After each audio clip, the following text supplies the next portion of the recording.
With day 1 of the trip behind us, and a much successful day 1 indeed, it was time for day 2. After learning that the Masabe subdivision would be under curfew, we had to make sure we were out early in order to pace trains along Highway 7. We were in the car just before 6 a.m. heading down to Iron Junction. Hello, good morning. Alright, good morning, guys. You sleep good? Kind of at least. Yeah, let's go with kind of at least. We had 2 goals for today. 1, to pace trains along Highway 7, and 2, to check out the Lake Superior area. We approached Iron Junction to see that a manifest was already making its way through, heading to the Rainy subdivision.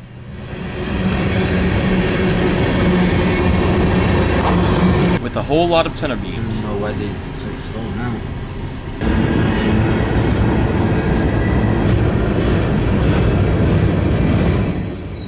After that cleared, we made our way down to Forbes.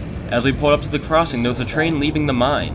I think that's going north, no? If it is, we can turn around and try and beat it. Let's see. He is going south. We gotta wait for the pellets to clear, then we gotta rush down and get him. The pellets are relatively hot as they leave the mines, so they steam in the cool morning air. It's quite the experience. It was making its way south on the Masabe subdivision, and after it cleared the crossing, the chase was on. We pulled up to the start of the parallel, and only a few minutes later the ore train came with a duo of Canadian cab SD40-2s and a C40-8.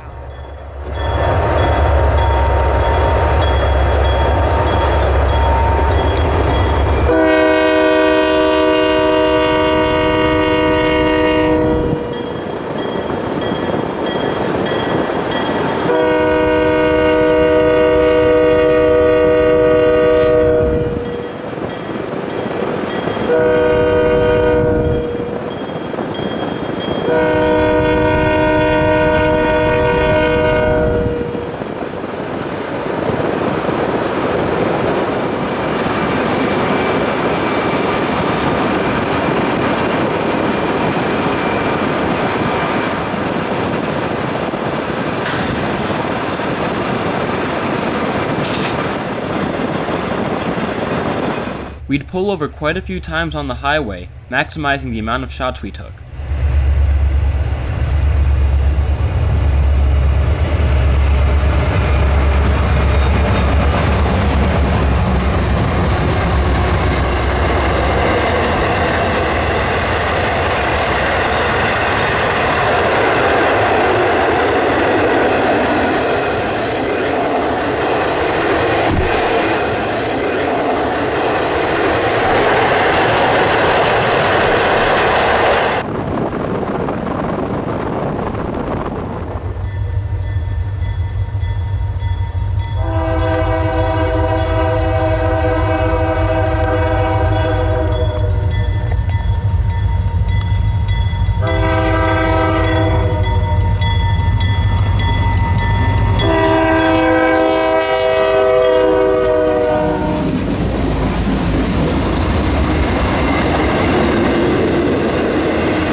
We pulled over for one final shot of the train as it crossed over the Whiteface River.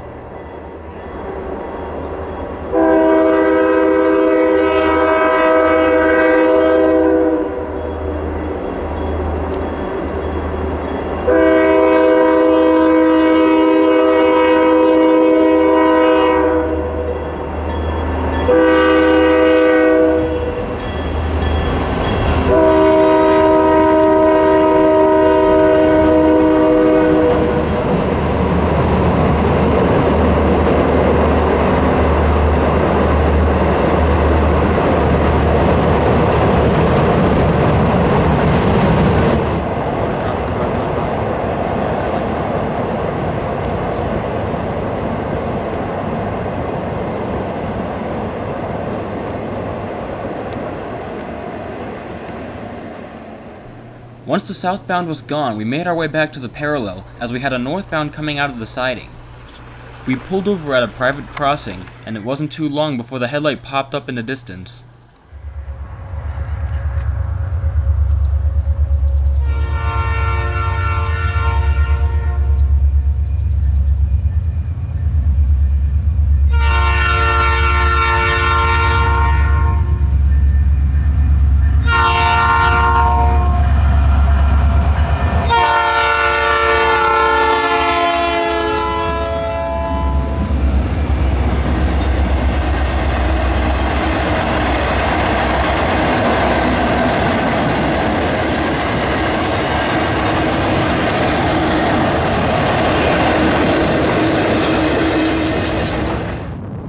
Once again, we were in pursuit. 2 IC SD40-3s and a DMIR tunnel motor led this northbound train.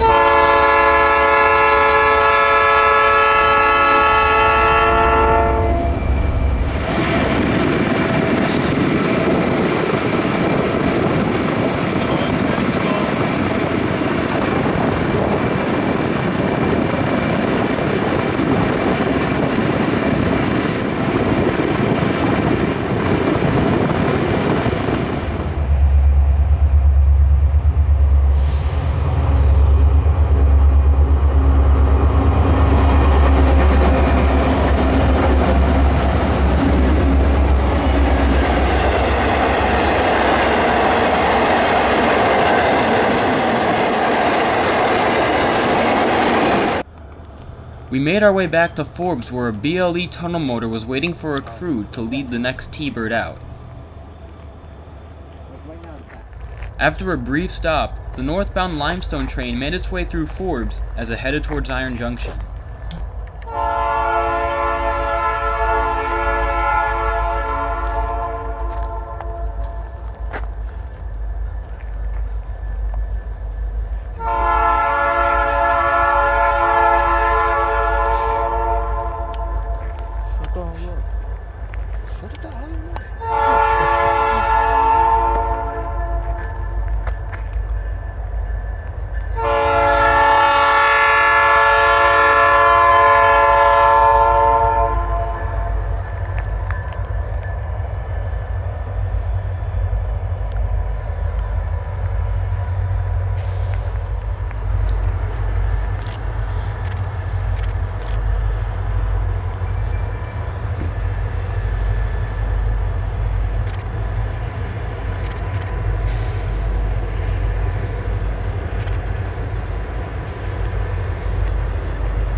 Once the train cleared, we made our way down to Duluth, located along Lake Superior. The city's industry is driven by the iron ore. The trains arrive at the docks, where the iron is loaded onto ships. Our first stop was the Lake Superior Railroad Museum, where we were treated to an interesting array of locomotives and rolling stock. We then made our way over to Proctor Yard to take a look at DMIR SD38-2 number 215. This is the last locomotive in the territory to wear the original DMIR colors. After that, it was time for lunch, where we each enjoyed a delicious meal. I got myself a nice burger. We were on our way to Superior when a limestone train passed above us. We pulled a quick U-turn and gunned it down the road to Proctor Curve. We only had seconds to spare as the limestone train led by an Illinois Central SD40-3 crawled through the curve.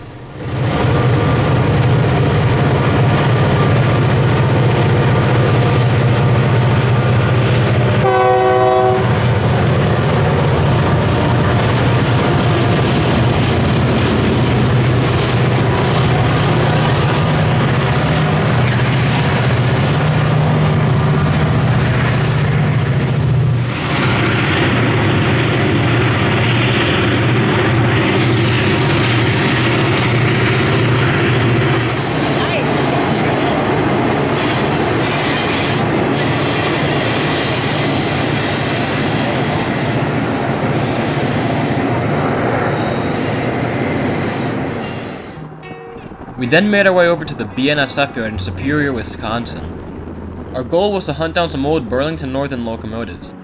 If you've stuck around for a while, you probably remember that I visited Wisconsin back in 2019, although on the other side.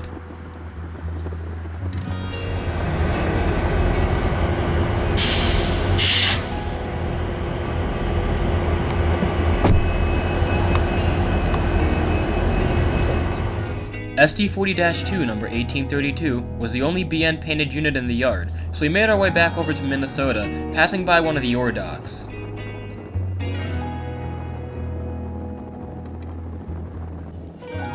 We also briefly checked out Lake Superior, one of the 5 Great Lakes of the US and Canada. After checking out Lake Superior, we drove the hour back to the Iron Range to catch a few more trains before ending our day.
After catching that ore train at Wolf, we moved on to Iron Junction, as we had a sand train making its way north.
Afterwards, we moved down to Forbes to catch a T-bird departing.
moved about a mile or so north to catch the train again.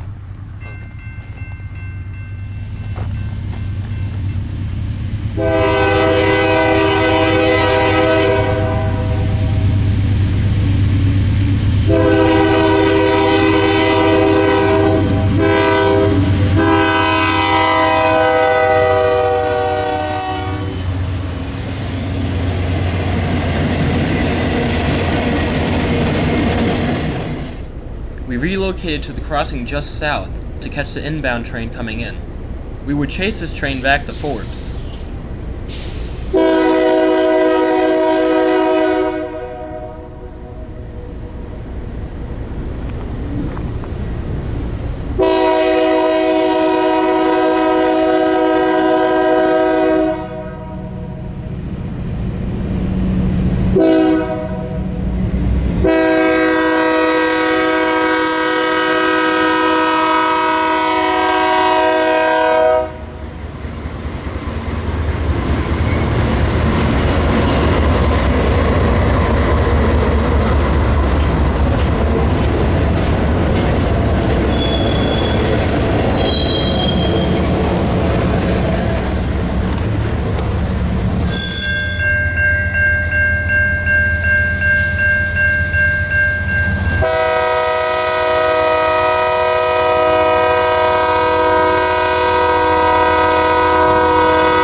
We moved back to Iron Junction for our final train of the day, a northbound intermodal led by 2 CNGs.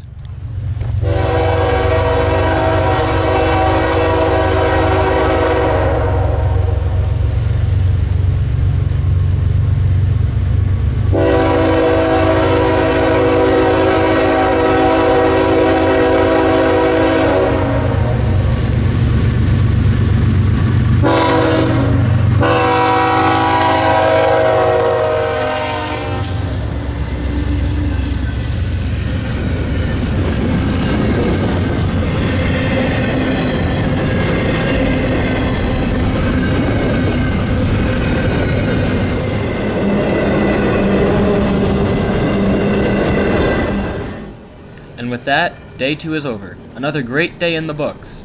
However, day 3, in my opinion, was the best day of the whole trip. Stay tuned, because you don't want to miss it. See you guys down the line.